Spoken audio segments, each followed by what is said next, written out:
Jennies and gentlemen, boys and girls, welcome back to the channel. And first things first, I did want to say I do apologize for missing an upload yesterday on Friday. I usually never miss Fridays. Just got a lot going on in life and everything going on behind closed doors, so got to get that taken care of until we get back into the swing of things. It's also commentaries. I don't want to bombard you with them every single day because, I mean, sometimes you guys just don't want to sit here and talk. I mean, maybe you do, so let me know if you do. I guess that's something that I could do more often. I love making commentaries. I love talking about XDefiant, Call of Duty, whatever it might be. And speaking of those two games, with Season 2 right around the corner for Call of Duty, expect more COD content here on the channel. If you hate it, you don't have to watch it.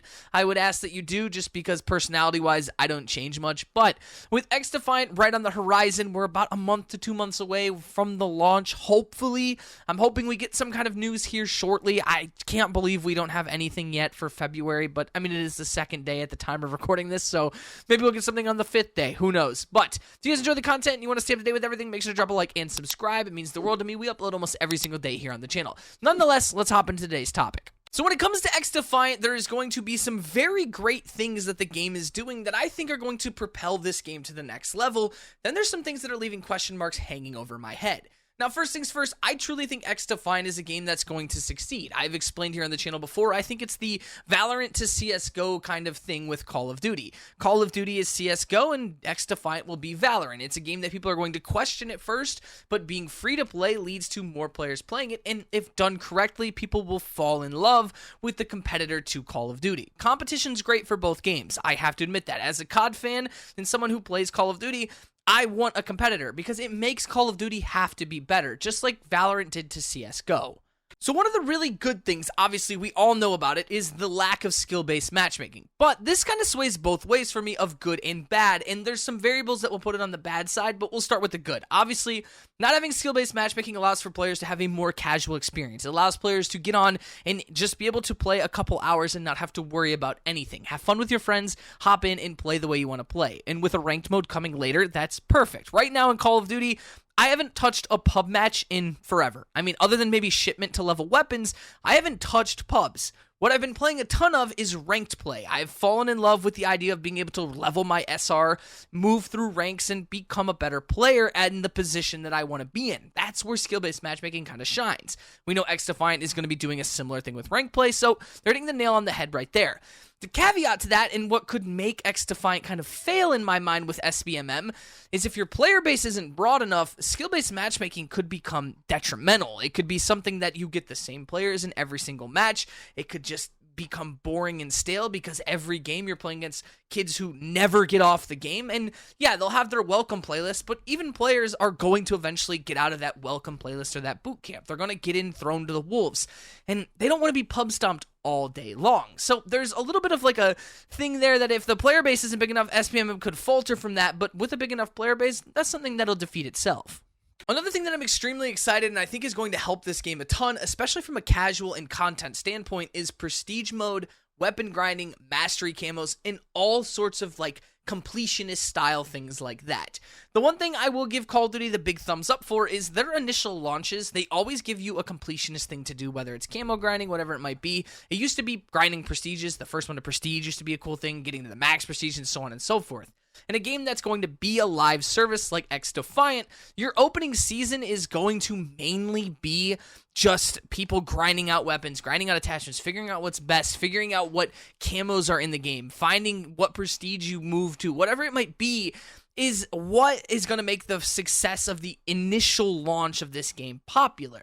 If there is nothing to do and it's just an arcade run around, you don't earn any cosmetic, nothing like that, it's going to die off. People aren't going to want to play it. But having that incentive to grind it out and show your prestige and show your weapon camos and your mastery stuff, that's something that people are going to love, and it's something that people are going to come back to play. And then leading into more seasonal content, once you start getting ranked play and other things like that, brings people back for more stuff to do. The factions obviously are another one that I wanted to say are going to be huge. Having different factions from other Ubisoft games and other Tom Clancy games and all that kind of stuff, that's going to bring in players over. I still think a collab with Rainbow Six Siege would definitely boost your player base a ton, because you're going to bring players over that might not want to play Rainbow Six but still want to see their favorite characters, and they'll grab XDefiant.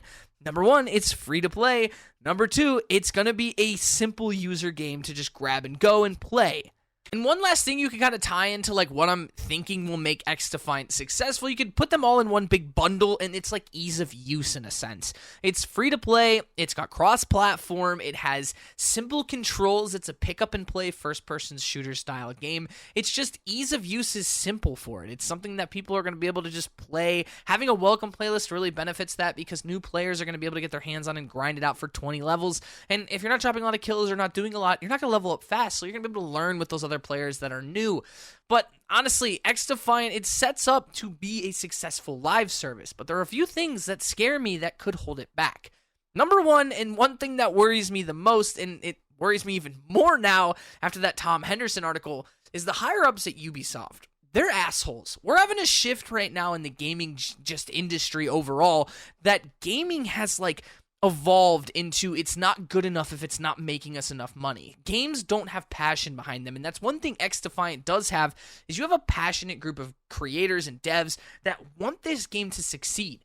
But the higher-ups, they don't care about the passion or the heart of the game. They care about what's lining their pockets. They care about the money. And honestly, when you hear of a dev in Ubisoft saying that Assassin's Creed isn't selling enough after it sold 6 million copies, I don't know how to even wrap my brain around that. Like, the most recent Avatar game launched, it sold 2 million copies on launch in the first, 48 hours, and Ubisoft says it's a failure.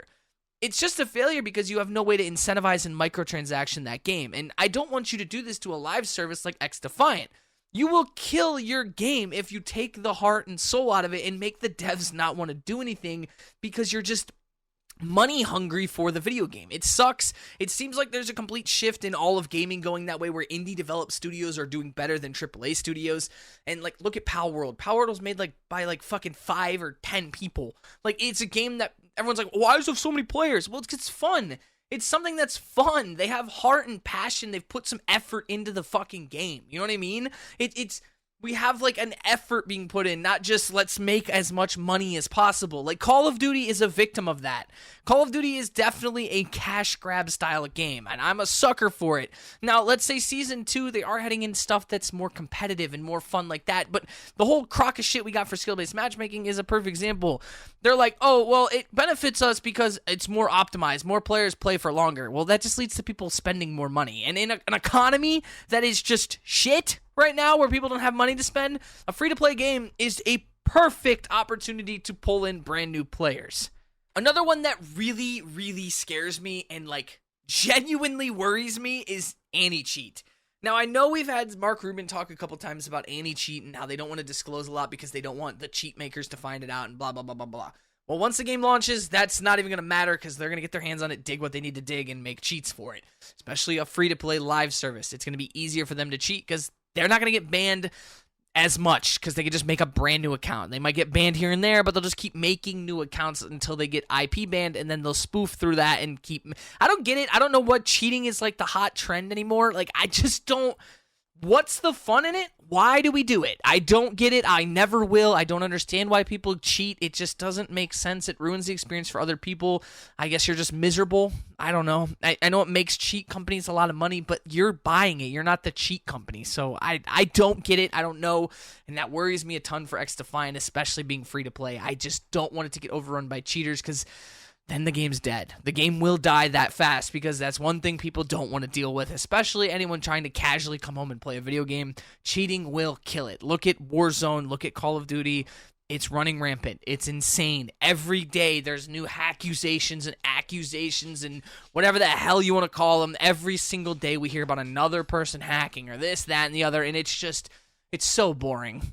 And finally, the make or break thing for me with XDefiant, and I mean full on, this could kill, succeed, and just overall decide the fate of a game that I'm so truly passionate for: content and replayability. Because if you don't have enough content that is allowing people to come back and want to play your game, if you don't have a battle pass that's cosmetics blow you away, if you don't have microtransactions that are worth every penny, if you don't have a grind for camos and mastery stuff that is good enough looking, people will leave. They will not want to come back and replay your game. And bugs play a factor in this. Now, I do think that it was in this position in my mind. I know people have disagreed in the comment section below that XDefiant wasn't ready to launch for them. For me, that last playtest we had on PC, it was great. It was fun. And I don't want them to keep adding in features that increase pushing this game back or maybe take a chance at pushing this game back further.